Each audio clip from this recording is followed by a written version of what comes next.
Welcome to another edition of the Paranormal Zone. I'm your co-host, Tom Spitalere, and we got Bob back with us tonight. It's going to be an exciting night. I can't wait. We have a New England legend with us tonight. We're very blessed to have her on tonight. Roxy Zawicka from New England Curiosities, an author of a great bunch of paranormal books on New England paranormal history. Welcome, Roxy. So, it's a new year. Happy New Year, everybody. Let's wish everybody a Happy New Year listening all across the world. Happy New Year. Yes. So, we're looking forward to a great New Year this year. Thank God. It's another year. Oh, God. That means we're another year younger, right, folks? Yeah. I think that works the other way, unfortunately. All righty. So, Roxy, we've had you on before, but it's been a little while. Not long, but a little while. So why don't you start off with giving us a quick update of who you are and what you've been doing in the last, say, couple months. So I run a company called New England Curiosities. We're based on the New Hampshire seacoast since 2001, featuring ghost tours, haunted events, paranormal investigations. And I've written 10 books on New England ghost stories, folklore. So it's one of those things that's almost kind of hard to describe when you tell somebody what you do, because it's not only the ghost side of things, but it's also the history behind it. So there's a lot of research and a lot of time spent at libraries and lectures, and then bringing it all together, and then going to the places to see if there is really something there. Yeah, you know, one thing, Roxy, because you and I go back quite a way, I hate to think about the old public radio in Portsmouth days because it ages me, but one of the things that always amazed me about you and our listeners, because we used to get good feedback on this, is how you have managed to tie history into the paranormal.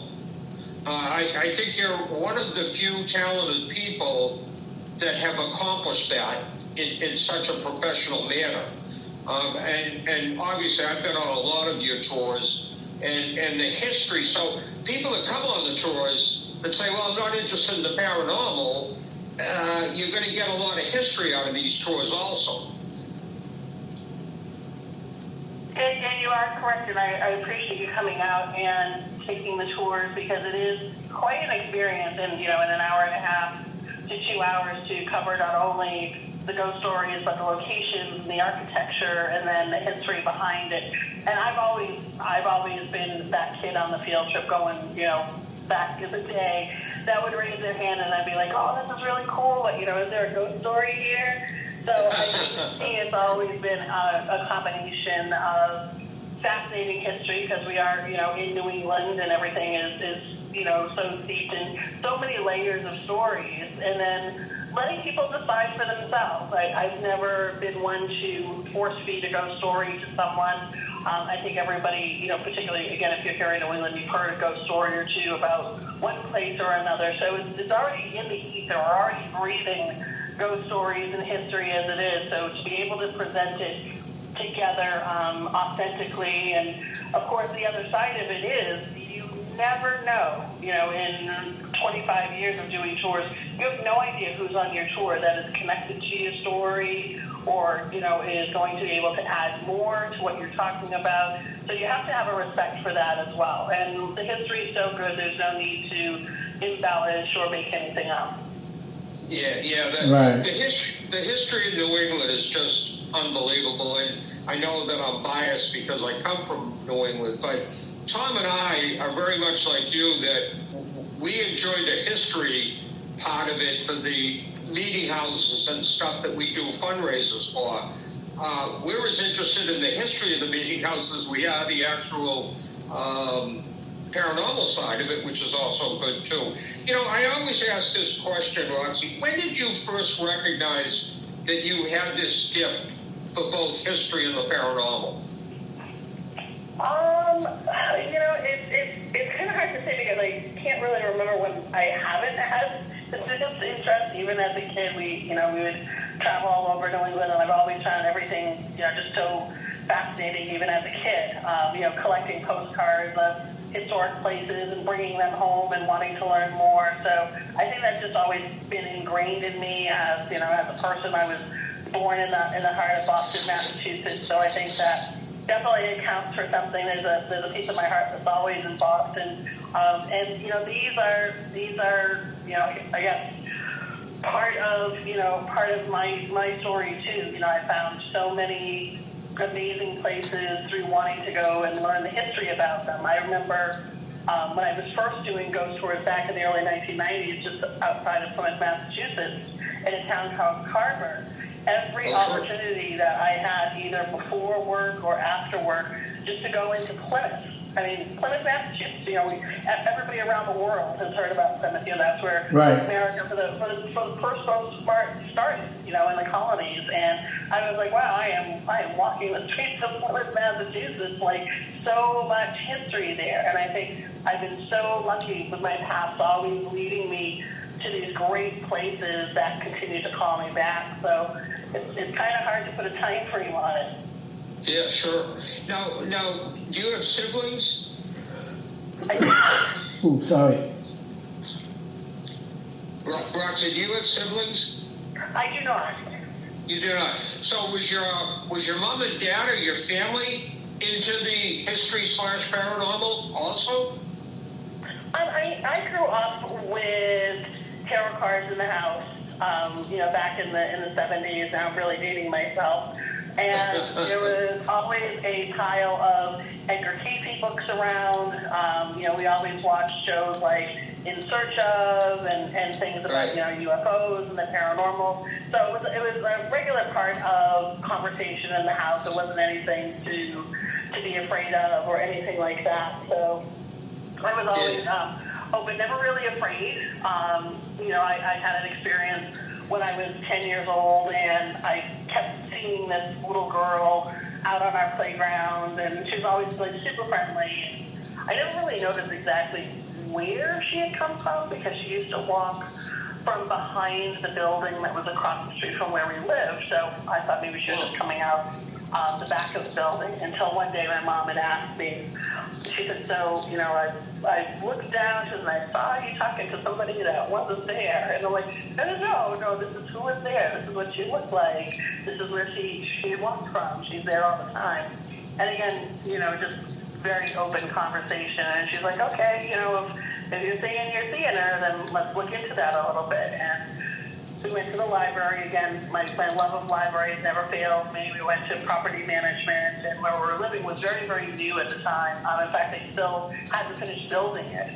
And we found out that back in the 1950s, it was a very active country farm, and there's a little pond there, and it just so happens, little did I know, again, I'm like 9, 10 years old, that this girl had actually drowned in the pond, which was right next to the playground across that's where we were sad. living. So I couldn't wait to get back out on the playground and see her again. And my mom wasn't freaked out. I wasn't freaked out. I definitely had a lot of questions, and I was really trying to understand it, because this was like sort of like my first real paranormal encounter, even though I was open to it. So I made like probably the most horrible mistake I've ever made in my quest to understand the unknown is when I saw her. Then she showed up just like any other time. She wasn't transparent. She didn't look old-timey. She just looked like any other kid. So as soon as she came from around the building, I ran up to her and I said, it's so strange. This is for me to be seeing you. I said, I just learned that you died. Can you imagine somebody saying that to you? No. And my total belief was that she did not know that she had passed. And she turned around without saying a word, walked back behind the building, and I didn't see her again. So now Really? That was about 1980, so now it's 20, 25, 26. We still go out to Western Mass, probably at least once a year or once every couple of years, and I go right to that pond, right over to the building, just to see if I can see her. And I've been there, probably 50 times more, and she's not there. So why do you think that she presented herself to you up until the time that you said you knew that she had passed? I mean, was that her intentions all along is to be recognized that way, and she accomplished that? I think that there was either some impression that was there, and there was something about her just wanting to be around other kids. I mean, there were lots of kids that were there, so to me, she was just like another kid that lived there at the complex, and didn't really stand out until one day. It was just the two of us out there on the playground, and I was like, so, you're talking to nobody type of thing. So I don't really know if she knew the difference, because she was, again, very, very vibrant, very chatty. But when I go back and I look at it, I never really saw exactly, her with anybody else. I didn't see her come out of the building itself. I only saw her come from behind the building. So it kind of made sense that there was still an energy that was there. And today when we go out there, it's very different. It's all overgrown by the pond, and now there's a huge fence around it, and it wasn't as I guess as open and cozy as it was back in the day. It felt much more farm-like. Now after 50 years, it's all overgrown and a little bit different. But that always stays with me, and I think it shaped a lot of my beliefs, because it's not up to me when I'm having an encounter with a spirit that's there. It's not up to me to tell them that they're gone, and I'm not one of the people that are like, hey, listen, you need to go in the light, you're stuck here. Like, that's never my track with somebody. I'm always trying to understand why they're here, and if I could redo that again, that would have been the question that I should have asked, but I didn't know. Sure. Well, you were young back then, too. Right. Yeah, I mean, so, we learn through experiences, but that's an unbelievable story, and you wonder, did you really, without knowing it, do her a big favor? Because maybe that's all she wanted to do was be recognized for who she really was. And that could totally be correct, absolutely. Yeah. I mean, I would like to think that really was what helped her pass, to cross over for good, if she has. I mean, I don't think any of them ever cross over for good, but it's really an interesting story. It truly is. How old were you when you ran into her the first time? I think probably about 9 or 10. And so you were young. What was interesting about this too, and just a strange footnote, we lived there for about another 9 or 10 years after that. We moved out. I was,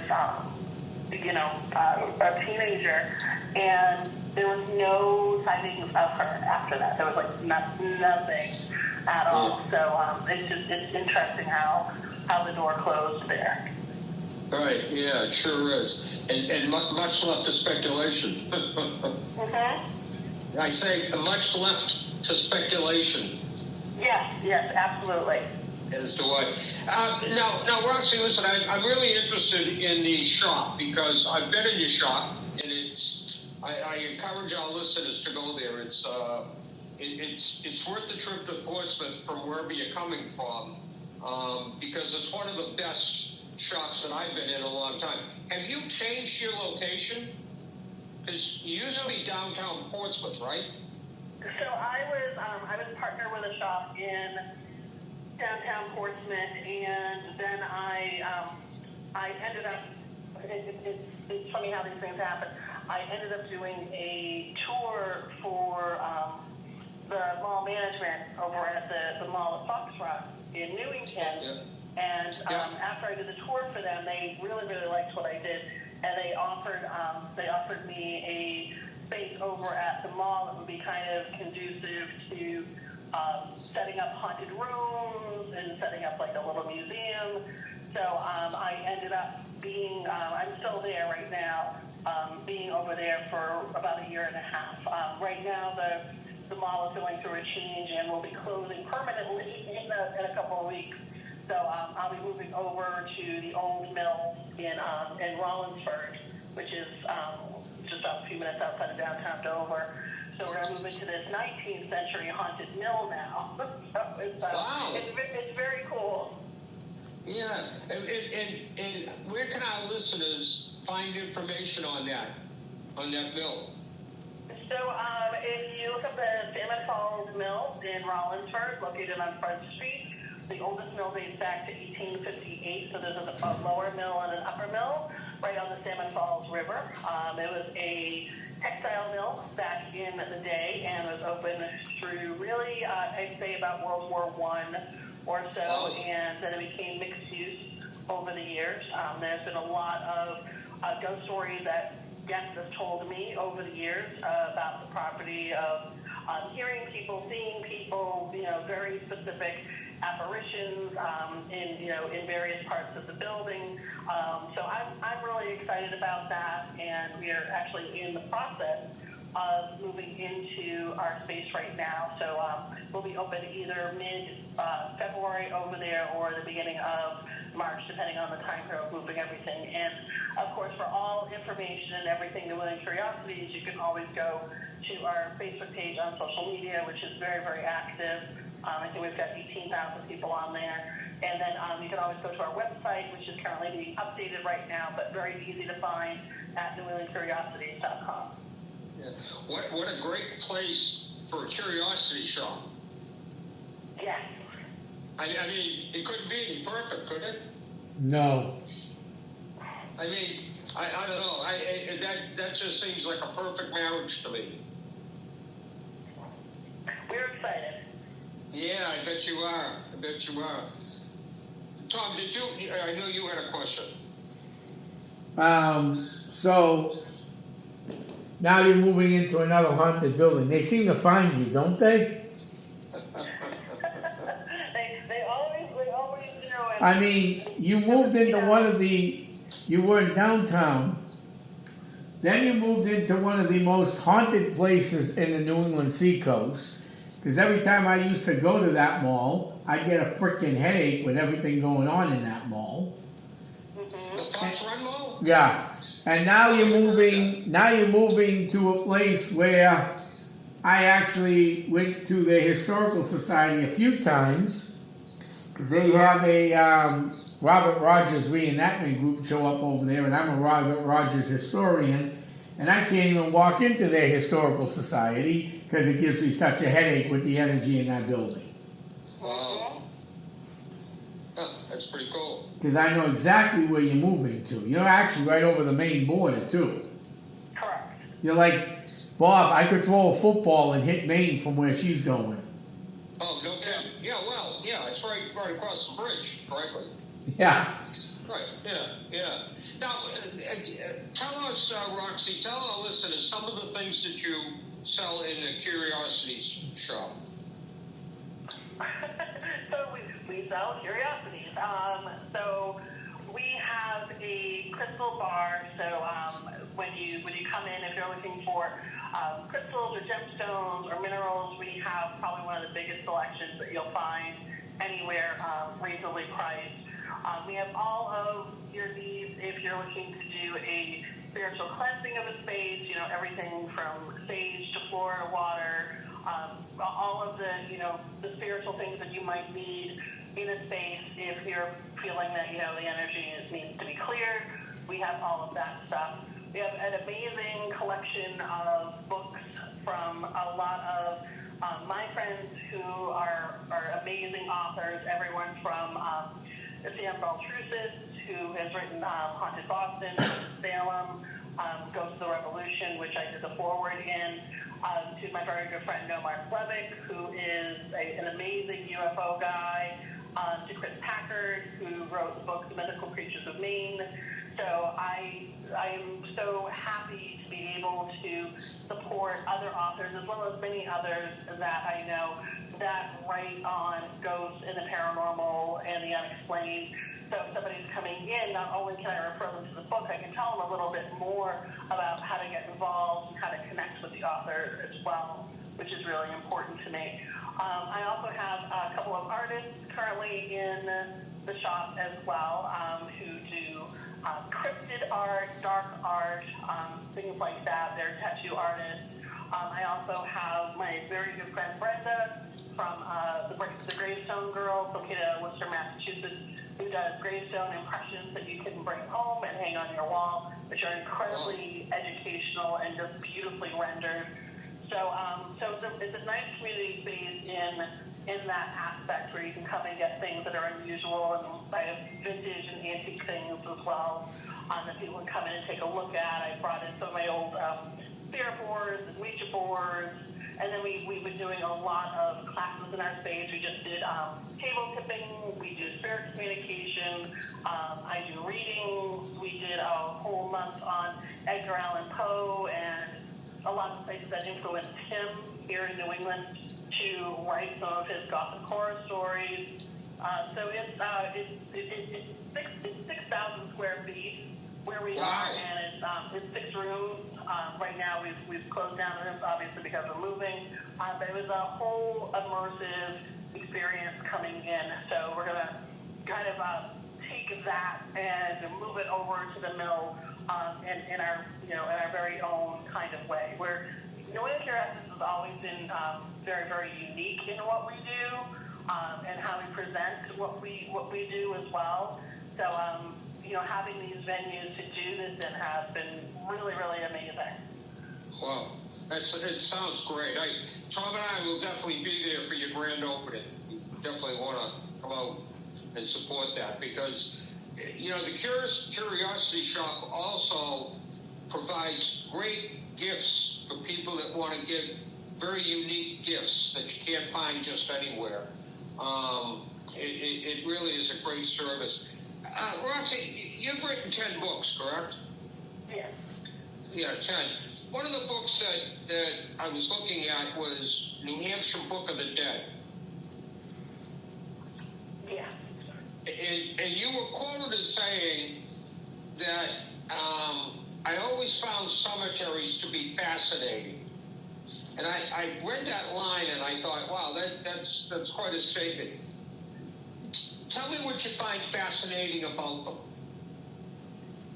So the New Hampshire Book of the Dead is one of the series of books that I've done on every New England state on cemeteries, because while we have some incredible museums in New England, we're so lucky to have places like the Peabody Essex Museum and others.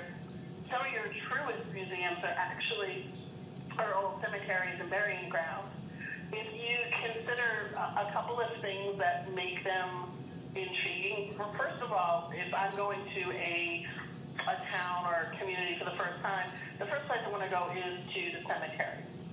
Because you're going to tell by the way the cemetery is taken care of whether or not that cemetery is a resource and, what the town is, is really investing in that cemetery. You can tell the carvings on the stone will tell you so much about the community. A lot of gravestones will tell you how a person passed away. Obviously, the scores and scores of veterans' graves that you're going to find, going all the way back to the Native American Wars, not just to the Revolution and to the Civil War, but even pre that. So you have the gravestones with the carvings where some of these gravestones were shipped over from England as ballast in ships. So some of our oldest stones from the 1600s have actually made the voyage across the Atlantic, which is incredible to stand there and see something like that. Gravestone carving was considered to be America's first form of folk art. And if you consider every single line that you look at on a gravestone, it's a piece of art. And it's been out there for 200, 300, soon to be 400 New England winters, and there it is, probably one of the last relics of someone's life that you can actually walk up and see and stand in front of, and then there they are, very right beneath your feet. I think graveyards are sorely overlooked as a historical research spot to get to know a community. And I find them to be beautiful. Some of the trees are absolutely gorgeous. The ironwork, some of the gates, the fences. There's so much to see, and yeah, of course they have a creep factor. You know, who hasn't heard of a haunted cemetery? But I think during the day they can be absolutely spectacular, and they're so worth the stop. Yeah. There's a very special one in Portsmouth down by Strawberry Bank. Yep, that's the point of grace. Yeah, yeah. And I actually was on a tour of yours that you do a presentation down there. It was so interesting. Is Strawberry Bank haunted, Roxy? Oh, Strawberry Bank has so many ghost stories. You have some of the oldest houses on the seacoast down at Strawberry Bank, going all the way back to the 60s, 80s. And the geography has also changed a lot down there. They used to be all docks and wharves, and now it's park. So it was a seriously working waterfront. And then as we moved into the 19th century, it was our red light district. So that's where I get excited about our layers of history, because there you've got our 17th century burying ground, the Point of Graves.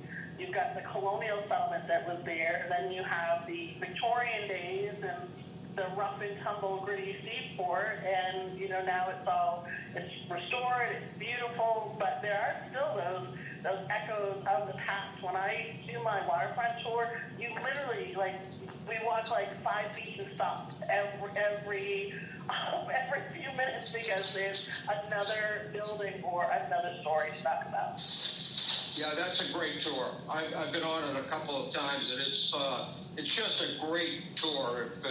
If you're looking for something to do in the Portsmouth area, you can't really miss that tour. You've missed a lot if you do. Where can people find your books? You can find the books anywhere. I've been really lucky. I'm carried by a major publisher, which is Arcadia Publishing. Their History Press imprint that does the Haunted America series, you can find everywhere.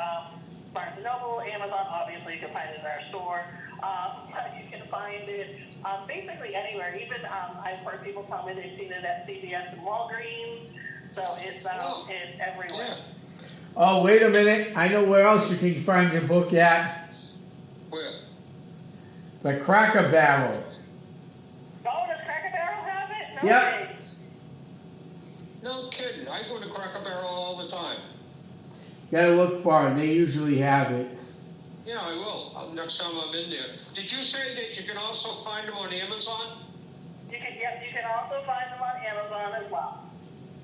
So we would tell our listeners, listen, if you do nothing else off of this podcast, you do two things, right? The listeners have to book a tour, because believe me, you will not be discouraged. No. It'll be the best tour you've ever been on with Roxy. She does an amazing job on that tour. And the second thing you need to do tonight is order a book. Pick one of the 10 books and order it, because they are all exceptionally great books to read.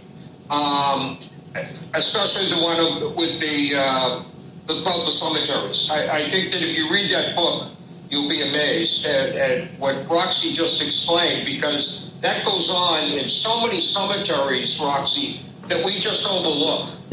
Right. And I just found one in Sandown that dates back to the 1600s, and there may only be 20 or 30 graves in this little area. And you can just tell nobody has been in there in a long, long time. And when you think about, like you explained, the history that's just there on stone is amazing. It truly is, and every time you find even one of these small graveyards, whether it's 20 or 30 people, there's a story there that's worth telling. Every cemetery has an amazing story, if not 10 or 20. Right, yeah. So, yeah, go ahead, Tom. So, Roxy, I was up in Maine doing some historical research with my buddy Joe and some paranormal research. And we were looking for this graveyard. We couldn't find it. Okay, it was in Wells, Maine. So we stopped by the police station. Boy, did we get an education. The officer was on the police officer was on the town historical board. got us to the cemetery so we could find this Civil War soldier from Lawrence. Wells actually calls their cemetery something that I started calling cemeteries because it actually makes sense. Outdoor museums. Does that make sense to you? Of course, absolutely. They are outdoor museums of stone, without question. Yeah. You have 300 gravestones, you have 300 historical stories to tell. Right.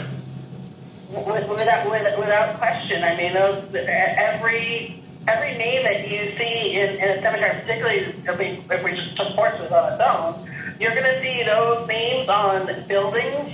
Yeah. The streets are named after these people. So yes, absolutely. Yes. Yeah. So Roxy, when I was doing some research for our listeners, because we get listeners that send us requests. They'll send us an email saying, I'd really like to hear about witches. I'd really like to hear about this and that. And a lot of our listeners come from a local area. So anyway, when I was doing that, there's a fascinating story that you tell about the Willie family. Would you mind sharing that with our listeners? The Willie, the Willie family up in White Mountains. Right. Yes. So it's so funny because I was just up there for Christmas. We went up and see the White Mountains, and it is even in these modern days of cars and all the amenities, there is just such an ancient feeling up in the mountains that really can't be matched. So I'm going to proceed this with it. If you have not gone up to the White Mountains, doesn't matter the time of year. Now is a beautiful time to go up there. If you love the snow and the peacefulness of the woods, you can definitely see that it is home to a lot of ghost stories. So this story goes back to the early 1800s. And again, we were just up in Crawford Notch, which you would take Route 302 to get up there. Right. Or you get to Mount Washington Hotel and cross through the Notch. There's Crawford Notch.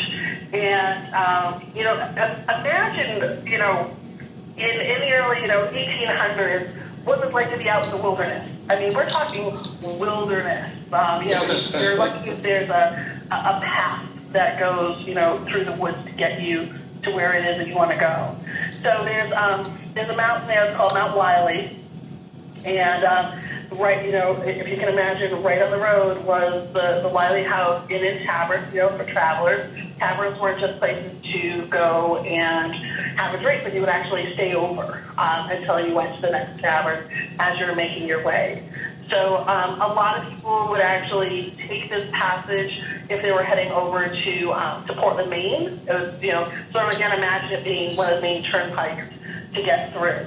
Right. And, around that time, it was not uncommon as it is today. You hear about Washington, home of the world's worst weather, for weather to be channeling right through the Notch. And if you've ever been up, riding through the Notch during a snowstorm or, even a heavy rainstorm, it seems like otherworldly weather. It is just so intense. And unfortunately for the Wiley family who was living up there, it was a horrible storm that had made its way through, and it caused this mudslide. And this mountain started coming apart and, caused this landslide right across the Notch into the Saco River. And it was just absolutely amazing to think about, seeing a mountain come down while you're up there. So a couple of months after the initial landslide, there was another rainstorm. I think it was like August, it was like towards the end of the summer. And it had been a very dry summer. Then all of a sudden, here comes another very intense storm. And once again, all of the soil was just disrupted, came down off the mountain, and this time it destroyed the Wiley's house. So if you can imagine just this wall of mud and debris and trees and rubble just passing all the way through. So people were trying to find what had happened to the family, what was going on. They were looking through all of the debris. What was interesting, though, is the house, for the most part, was untouched. So all debris was around. It was almost like this strange, and again, like I said, it's a weird place up there. Like this strange force had protected the house, even though all the debris was all around the outside of it. And when people walked in to see where the Wiley family was, it must have been the eerie site, because there was nobody there, and there was an open Bible on the table. So finally, they started searching the area, and devastatingly, they found the children. They found two of the children, and they believe that probably, scholars believe what probably happened is that the family had retreated out of the house, again, for fear that it would be taken out in the landslide, and they had gone into this shelter that Stephen Wiley and the father had built.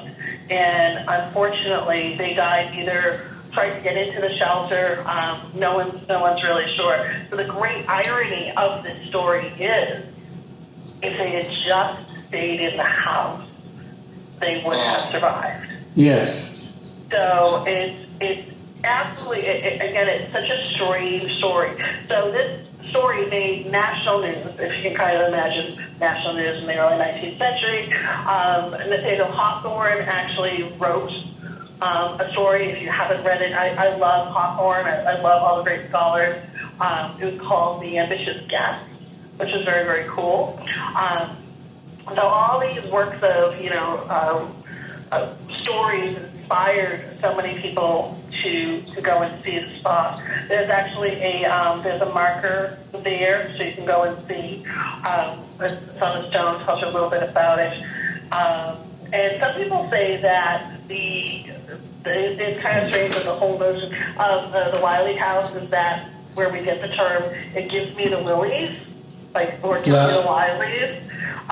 So the area has been rumored to be haunted.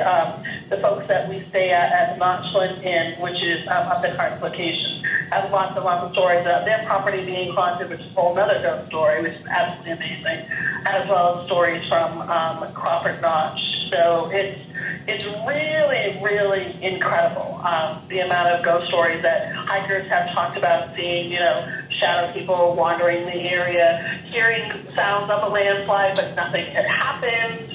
So it's a fantastic, very sad but true story. Wow. Oh, it's so interesting. Yeah, it's just so interesting. Yeah, no, that story, you know who else wrote about that story too? Whittier. Yes. Oh, no kidding. Yeah, Whittier actually, to people like me, and Roxy, you can chime in on this, agree, disagree. Whittier was actually one of the first, in my opinion, paranormal writers in New England. What's your take on that, Roxy? You can disagree.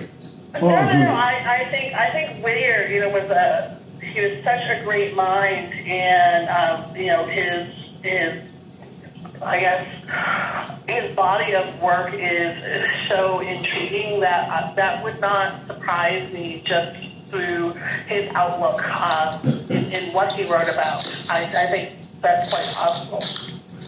I mean, when you think about it, that story, the two-headed snake of Newburyport, the lights in Gloucester, Suicide Pond, the Groveland Bridge Road, Haunted Bridge, the Groveland Bridge, that one, there's at least 5 right there, and there are a lot more. Oh, for sure. Now, this is from the author Whittier? Whittier, yeah, John Greenleaf Whittier. Okay. And where would our listeners find those kind of publications now? I bet if you went online right now and went to eBay or any one of those sites, you could probably find plenty of Whittier books. It's all Whittier poetry, so you'd have to buy his poetry books to have the mix of his regular poetry mixed in with this. It wasn't like just one. Yeah. Well, that's okay. There was one book, Roxy, I can't remember. I know the Havel Public Library sold it. I own it, but I own hundreds and hundreds of books, and they're not in front of me. That talked about the Whittier superstitions. They reprinted it. Do you remember that book? I know one of the books that I have is the Works of Whittier, which is most of everything that he had written. Right. So I know that I have it. I know I have it in there. And of course, if anybody is, they really want to learn about John Greenleaf Whittier, you can actually visit his birthplace, which is over in Haverhill, which I'm sure obviously you all know. Right. In case the listeners didn't know that. His birthplace and museum is over in Haverhill. And it's definitely worth going and, learning about his story. Because he was alive, when America was really, coming to age. And he was also a Quaker. Yes. So that, is a very interesting perspective, and he was an abolitionist as well, Correct. in these very difficult times. So I think if you're looking for, a window on a different take on things, again, because his contemporaries were also awesome, it's worth it just to look a little bit into some of his writings. Oh, no, it's great stuff to read. You also got the Whittier House in Amesbury. Southampton has a small Whittier exhibit because he had a home in Southampton. They tore it down and built Dodge Agway on Route 1. Right. Oh, no, they didn't tear it down. I'm sorry. They moved it to Connecticut. I'm sorry, folks. They moved it to Connecticut. Wow. So it is interesting, but... Listeners can find publications today. Oh, yeah. If they look for it, right? Oh, yeah. All over the place. Absolutely. Yeah, as Roxy said, that would make extremely interesting reading. It would. It does. Yeah, I've got to try Whittier. I've never read any of his stuff. Yeah, no, it's interesting reading. So, Roxy, if you were to pick a place in Portsmouth, what would you say is the most haunted place in Portsmouth today? Oh, God. Today, as of Tuesday, January 6th, as of this recording, oh, God, there's so much. For me, I always go back to the lighthouse. That's where I had some amazing experiences, which I think we had talked about previously. yes. The South Meeting House, which is literally a stone's throw from Strawberry Bank and the Point of Grays and Prescott Park, which currently the building is empty while they're determining reuse for it. Beautiful old meeting house from 1860. We did a lot of paranormal investigations there, lots of talks there. I've always felt connected to this building. Everybody seems to have a story. It's up on the highest point in that part of Portsmouth, so you can look out to the river and see the mouth of the river. You can actually see Portsmouth Harbor Lighthouse on a clear day and look over the city from the old clock tower, which is larger than life and very, very spooky up there. That's one of my favorites. But it's so hard because, if I'm walking, downtown Market Square, I'm very enamored with some of the buildings that are, just off of the square there, the music hall, which is absolutely amazing. And so many stories over there. So it kind of depends on the day. But Portland definitely does not disappoint when it comes to haunted places. And the thing about it is, and, I always try to explain it to people. People are like, oh, well, do you think Portsmouth's the most, haunted city in New England? I think what you have in Portsmouth that I see in other communities, but sometimes not as open, is just the conversation. Like you can go in a coffee shop and start talking about ghosts, and nobody's going to look at you strangely. Like, people know that there are stories in the city, and they're open to talking about it, and they have a respect for the history and the past, and things are constantly being uncovered like the African Burying Ground, which is really only 20-something years ago. They're taking down walls and old houses and finding things. So I think that Portsmouth has that advantage of maybe hearing more ghost stories about it because more people are aware and respect and talk about it. Maine has a lot of great ghost stories too. And don't get me wrong, we just did a couple of great road trips this summer, looking at haunted places in Maine. But it's a little bit more spread out. It's a little bit different. The belief system's a little bit different up there as well. You really kind of got to get to know the people in order for them to chit chat with you about some of the ghost stories. Not that they're not there, but again, it's a little bit different. So I think that's one of the things that I love about Portsmouth, and just the coast in general too, but Portsmouth especially. Yeah, I think the other thing about Portsmouth that makes it so active is there are so many older homes in such great condition, not just Strawberry Bank, but everywhere in Portsmouth. You look back at homes that date back to the 1700s. It's amazing the buildings that are in Portsmouth, so centralized. Mm-hmm. It's really incredible what an architectural treasure Portsmouth truly is. If you wanted to, pick a house consecutively, starting from, I think our oldest is a Jackson House, which is like roughly 1660. You can almost hit every single year in Portsmouth of houses that were built over the span of 250 years, and there they are. You can walk right up to them, and so many of them are lovingly restored and larger than life, and God knows some of them you probably couldn't even afford to build today.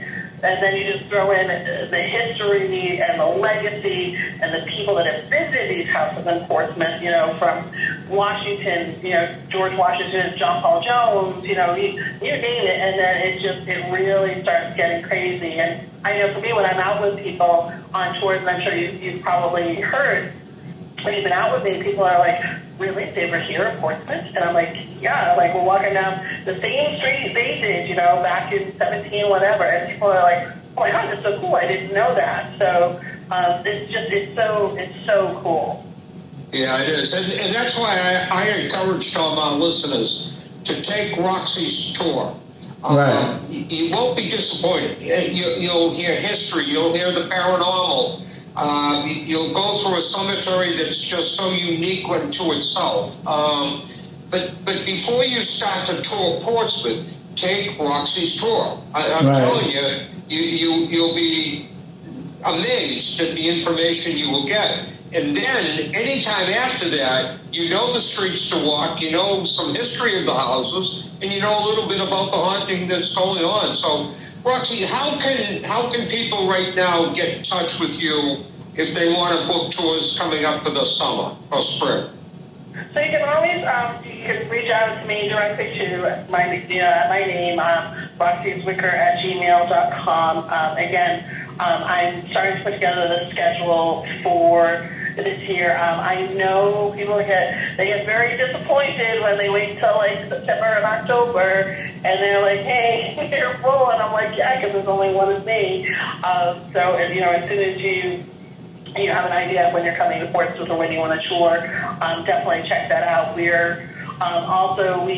do boat tours out to the Wood Island Life Saving Station, which is recently restored. Very, very haunted out there. Great history. So we do haunted boat tours out there, which help benefit the Wood Island Life Saving Station. We'll be doing a lot of trolley tours, basically from Cape Elizabeth down to Newcastle, starting in May. People love our trolley tours. It's a great way to come out and enjoy the afternoon, and you don't have to worry about what the weather brings, and just sort of let the ghost stories come to you while we tour around. So there's always a ton of stuff happening. And then I go out and do my own events, like the City of Concord. I'll go and do the Old North Cemetery in Concord, New Hampshire. So I'm always out and about Massachusetts, Rhode Island. I've been to New York quite a lot recently with my stories down there. So even if you can't get up to our beautiful and historic seacoast, you can always check the calendar. I'm usually, coming through some neighborhood near you at some point throughout the year. Well, I always find it interesting around here.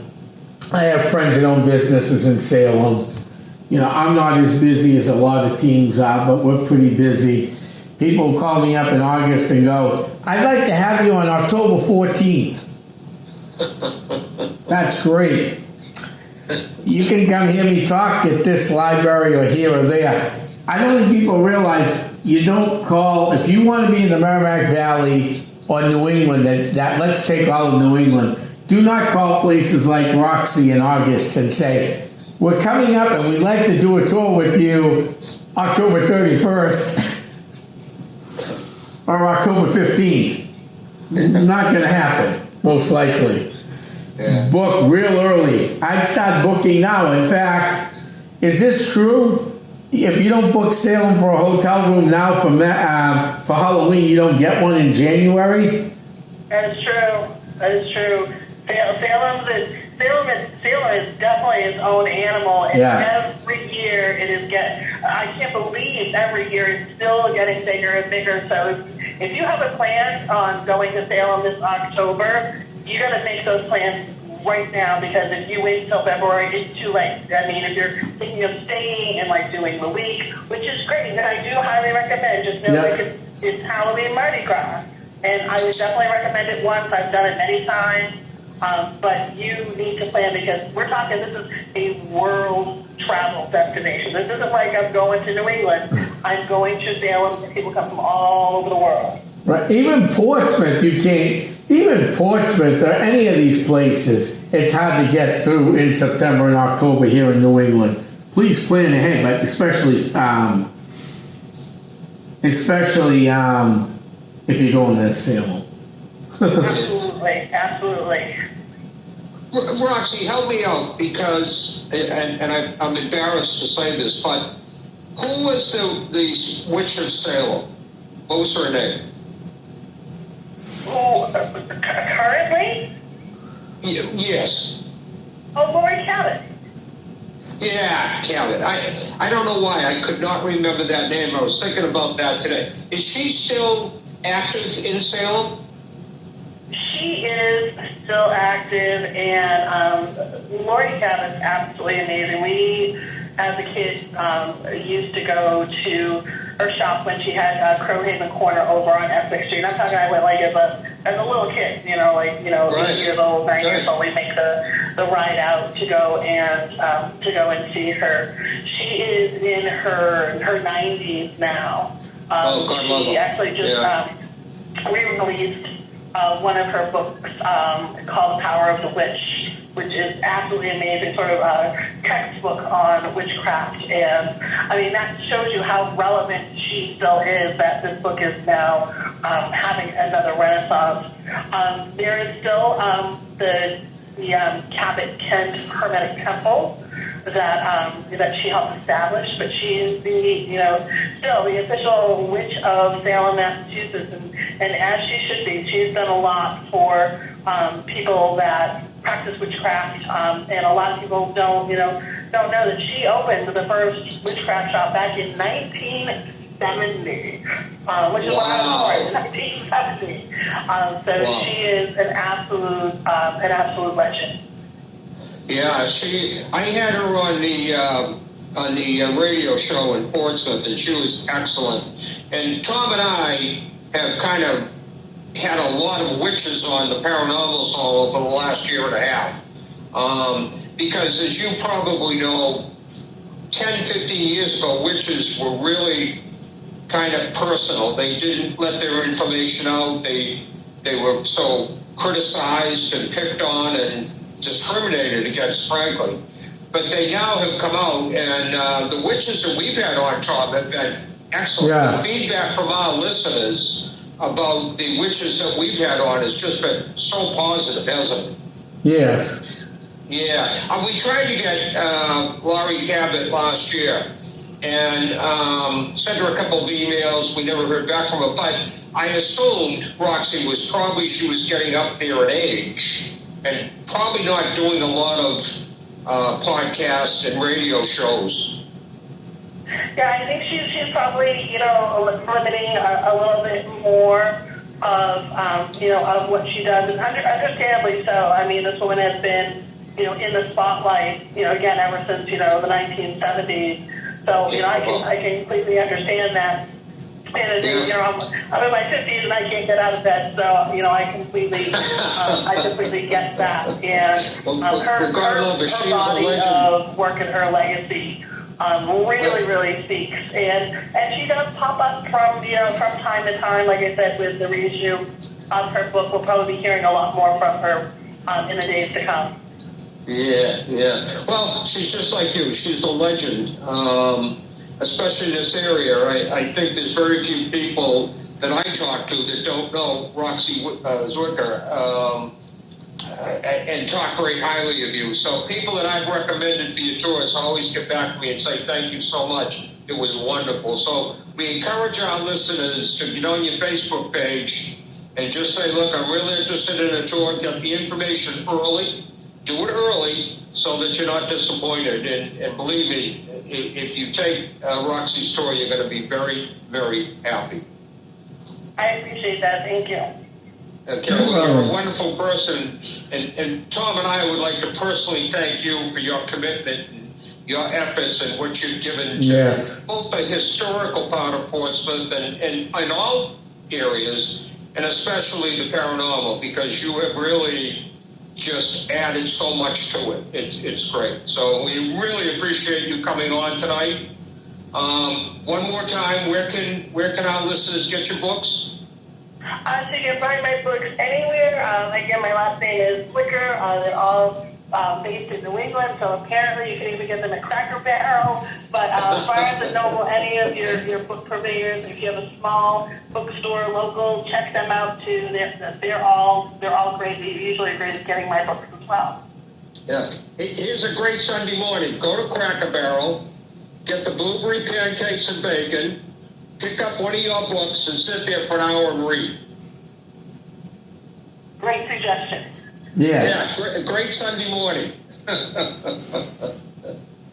All right, well, Roxy, thanks thank you, Roxy, for coming on. We do appreciate your time, and I know our listeners will be very grateful for your story. I really can't tell you how much I enjoyed talking to you again.